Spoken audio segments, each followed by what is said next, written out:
அனைவருக்கும் வணக்கம். 2026ஆம் ஆண்டு முதல் சூரிய கிரகணம் பிப்ரவரி 17ஆம் தேதி அன்று நெருப்பு வளைய வடிவத்தில் நிகழ இருப்பதாக சொல்லப்படுது.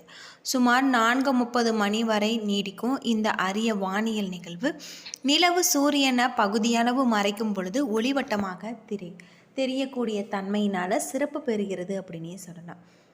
இந்த சூரிய கிரகணத்தால் ஏற்படக்கூடிய மாற்றங்கள் என்ன அப்படிங்கிறத பற்றி முழுமையாக தெரிஞ்சுக்கலாம். வீடியோவை கடைசி வரைக்கும் ஸ்கிப் பண்ணாமல் பாருங்கள். நம்ம சேனலை நீங்கள் இன்னும் சப்ஸ்கிரைப் பண்ணலன்னா மறக்காமல் சப்ஸ்கிரைப் பண்ணிவிடுங்க. வாங்க வீடியோக்குள்ளே போகலாம்.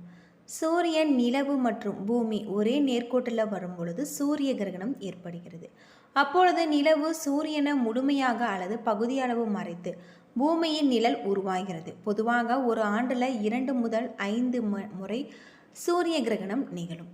அந்த வகையில் இந்த முறை பிப்ரவரி 17ஆம் தேதி அன்று ஏற்படக்கூடிய கிரகணம் நெருப்பு வளையம் என அழைக்கப்படுது. நிலவு சூரியனின் மையப்பகுதியை மறைக்கும் பொழுது ஓரங்களை மட்டுமே ஒளி வளைவமாக தெரியும். இதனால் சூரியன் முழுவதும் மறையாமல் தீ வளையம் போன்ற அழகிய காட்சி வானில் தோன்றக்கூடியதாக இருக்குது. இந்த நிகழ்வு வானியல் ஆய்வாளர்களுக்கு மிகவும் முக்கியமானதாக கருதப்படுது. இந்த சூரிய கிரகணம் செவ்வாய்க்கிழமை இந்திய நேரப்படி மதியம் 12:31 மணிக்கு தொடங்கும் என தெரிவிக்கப்பட்டிருக்கு. சுமார் 4:30 வரை மட்டுமே நிலவுல இது நிகழக்கூடியதாக சொல்லப்படுது. அரிய நெருப்பு வளைய காட்சியின் உச்சத்தை அதிகபட்சமாக 2 நிமிடம் 20 வினாடிகள் மட்டுமே காண முடியும் என வானியல் நிபுணர்கள் கூறியிருக்காங்க.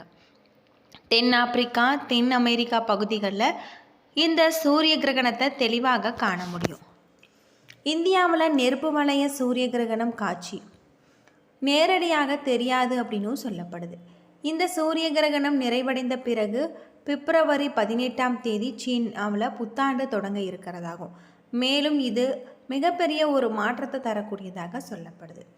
பொதுவாக சூரிய கிரகணத்தின் பொழுது நாம் வெளியே வரக்கூடாது. அது மட்டும் இல்லாமல் வானிலை நிகழக்கூடிய ஒரு அதிசயமான ஒரு நிகழ்வாக இருந்தாலுமே கிரகணத்தை காண நாம் வெளியே வரக்கூடாது அப்படின்னும் சொல்லப்படுது.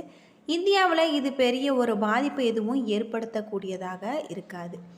அது மட்டும் இல்லாமல் ஒரு சில கிரகண காலங்களில் உணவுகளை சாப்பிட மாட்டாங்க. கிரகணம் முடிந்த பிறகு வீட்டை சுத்தம் செய்து அதுக்கப்புறம் தான் சாப்பிடுவாங்க. ஒவ்வொரு ஆண்டுமே ஆண்டின் தொடக்கத்தில் சூரிய கிரகணம் மற்றும் சந்திர கிரகணம் நடைபெறும் வழக்கம். அந்த வகையில் 2026ஆம் ஆண்டுக்கான முதல் சூரிய கிரகணம் இந்த பிப்ரவரி மாதத்தில் நடக்க இருப்பதால் சூரியனுக்கும் பூமிக்கும் இடையில் சந்திரன் வரும் பொழுது குறிப்பிட்ட சில மணி நேரங்களில் இந்த சூரிய கிரகணம் ஏற்படும். அந்த வகையில் இந்த முதல் சூரிய கிரகணம் இந்தியாவில் தோன்றாது அப்படின்னும் சொல்லப்பட்டிருக்கு. பொதுவாக இரவில் நடக்கக்கூடிய சூரிய கிரகணத்தை பார்க்க முடியாது. குறிப்பாக இந்த ஆண்டு சூரிய கிரகணம் இரவில் நடக்க இருக்க குறிப்பிடத்தக்கது. இந்தியாவில் இந்த சூரிய கிரகணத்தை நேரடியாக காண முடியாது. ஆனால் 2வது சூரிய கிரகணம் இந்தியாவில் தெரிவது இல்லை அப்படின்னும் சொல்லப்பட்டிருக்கு. 2026ஆம் ஆண்டு முதல் சூரிய கிரகணம் குறிப்பிட்ட சில ராசிக்காரர்களுக்கு மோசமாக இருக்கக்கூடியதாகவும் சொல்லப்பட்டிருக்கு. கிரகண வேளையில் நாம் சில விஷயங்களை தவிர்ப்பது நம்முடைய வாழ்க்கைக்கும் கலாச்சாரத்திற்கும் ரொம்பவும் நல்லது அப்படின்னு சொல்லப்பட்டிருக்கு. பொதுவாக கிரகண வேளையில் நம்ம இது போல் செய்து வருவது நல்லது. சிம்ம ராசியின் அதிபதி சூரியன். மேலும் இந்த ராசி கிரகமானது சிம்ம ராசியில் 7வது வீட்டில் நிகழ இருப்பதால் இந்த ராசிக்காரர்கள் தன்னம்பிக்கை குறையக்கூடியதாகும். தொழிலில் பிரச்சனைகள் சந்திக்க வாய்ப்பு இருக்குது. எந்த ஒரு முக்கிய முடிவுகளையுமே இக்காலத்தில் எடுப்பதை நாங்கள் தவிர்க்க வேண்டும். அது மட்டும் இல்லாமல் இந்த காலகட்டத்தில் பணியிடத்தில் உயர் அதிகாரிகள் உங்களை குடைச்சல் படும்படியாக நடந்து கொள்வாங்க. இந்த காலகட்டம் நீங்கள் எடுக்கக்கூடிய வேலைகளில் சுலபமாக செய்யக்கூடியதாகும். இல்லாவிட்டால் உங்களுக்கு வேலையில் பெரிய பிரச்சனைகள் ஏற்படக்கூடிய வகையில் அமைஞ்சிருக்கு. அடுத்ததான் நம்ம எந்த ராசி அப்படின்னு பார்த்தா சூரிய கிரகணத்தின் போது கன்னி ராசிக்காரர்களுக்கு 6வது வீட்டில் சூரிய கிரகணம் நிகழ இருப்பதால் இந்த கிரகணமானது உங்களுடைய வீட்டில் எடுக்கக்கூடிய எதிரிகளை முயற்சி செய்யக்கூடியதாகவும். இந்த காலத்தில் யாரையுமே நீங்கள் நம்பாதீங்க. இல்லாவிட்டால் ஏமாற்றத்தை சந்திக்கலாம். நிலுவையில் இருக்கக்கூடிய வேலைகளை மீண்டும் நீங்கள் தொடங்க முடியாமல் சிரமப்படுவீங்க. பொறுமையை கடைபிடிப்பது நல்லது. அவசரமாக எந்த ஒரு முடிவையும் நீங்கள் எடுக்காமல் தவிர்ப்பதும் ரொம்பவும் நல்லது. விருச்சிக ராசியில் பிறந்தவர்களுக்கு 4வது வீட்டில் சூரிய கிரகணம் நிகழ இருப்பதால் இந்த ராசிக்காரர்கள் பெற்றோரின் ஆரோக்கியத்தில் கவலை இருக்கும். அது மட்டும் இல்லாமல் இந்த காலகட்டத்தில் உங்களுடைய புதிய முதலீடு செய்வதை நீங்கள் தவிர்க்க வேண்டும். கெட்ட சவகாசத்தில் இருந்து விலகி நீங்கள் செல்ல வேண்டியது. இந்த காலகட்டம் முழுவதுமே பண இழப்புகளை ஒதுக்கி நீங்கள் ரியல் எஸ்டேட் துறைகளில் இருப்பவர்கள் எச்சரிக்கையாக இருக்க வேண்டியதும் நல்லது அப்படின்னு சொல்லப்படுது. கும்பராசியை பொறுத்தவரை உங்களுக்கு முதல் வீட்டில் சூரியன் நிகழ இருப்பதால் இந்த ராசிக்காரர்கள் மிகுந்த மன அழுத்தத்திற்கு ஆளாக நேரிடலாம். மனக்குழப்பங்கள் அதிகரிக்கக்கூடியதாகவும் தேவையற்ற மனக்குவலைகளை நீங்கள் தவிர்க்க வேண்டியது நல்லது. பொதுவாக சூரியனுக்கும் பூமிக்கும் இடையில் இதுபோல் நிகழ்வது தான் சூரிய கிரகணம் ஏற்படுவதாகவும் சொல்லப்படுது. சூரியனுக்கும் பூமிக்கும் இடையில் சந்திரன் நேர்கோட்டில் வரும் பொழுது வானியல் நிகழ்வு சூரிய கிரகணம். அமாவாசை நாட்களில் நிகழ்வில் நிழல் மீது நமக்கு படும் பொழுது தெரிவதாக சொல்லப்படுது. கிமு 4ஆம் நூற்றாண்டிலேயே சீனர்கள் இதை கணிச்சிருக்காங்க. பழங்காலத்தில் ராகுகேது சூரியனை விளங்குவதாக நம்பப்படுது. இது சடங்குகளுடன் தொடர்புடையதாக பார்க்கப்படுது. பண்டைய சீன கிரேக்க கலாச்சாரங்களில் சூரியனை டிராகன் விளங்குவதாகும் பூமி இருள் சூழ்வதாலும் நம்பப்பட்டது. இந்தியாவில் இது ராகு கேதுவால் சூரியன் மறைக்கப்படும் நிகழ்வாக கருதப்படுது. சந்திரன் பூமிக்கு அருகில் வந்து சூரியனுக்கும் பூமிக்கும் இடையில் வரும் பொழுது சூரிய ஒளி மறைக்கப்படுகிறது. சூரிய சந்திரனை விட 400 மடங்கு பெரியது. ஆனால் சந்திரன் 400 மடங்கு அருகில் இருப்பதால் சூரியனை மறைக்க முடிகிறது. முழு சூரிய கிரகணம் அப்படின்னு பார்த்தா சூரியனை சந்திரன் முழுமையாக மறைக்கும் பொழுது பகலில் இருள் சூழ்ந்து சூரியன் வெளிப்படையாக தெரிவதாக சொல்லப்படுது. வளைய சூரிய கிரகணம் அப்படின்னு பார்த்தா பூமிக்கு தொலைவில் இருக்கும் பொழுது சூரியன் முழுமையாக மறைக்காமல் நெருப்பு வளையம் போல காட்சியளிக்கிறதாக சொல்லப்படுது. பகுதி சூரிய கிரகணம் அப்படின்னு பார்த்தா சூரியனின் ஒரு பகுதியை மட்டுமே சந்திரன் மறைக்கும். சூரிய கிரகணத்தை வெறும் கண்ணால் பார்ப்பது நிரந்தர கண் பாதிப்பை உண்டாக்கும் அப்படின்னு சொல்லப்பட்டிருக்கு.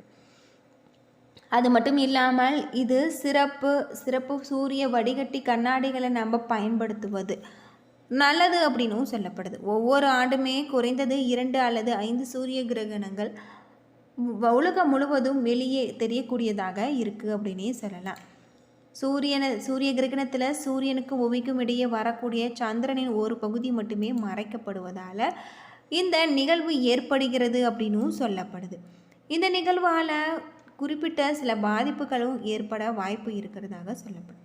கர்ப்பிணி பெண்கள் இந்த சூரிய கிரகணத்தின் போது வெளியில் வராமல் இருப்பது ரொம்பவும் நல்லது அப்படின்னும் சொல்லியிருக்காங்க.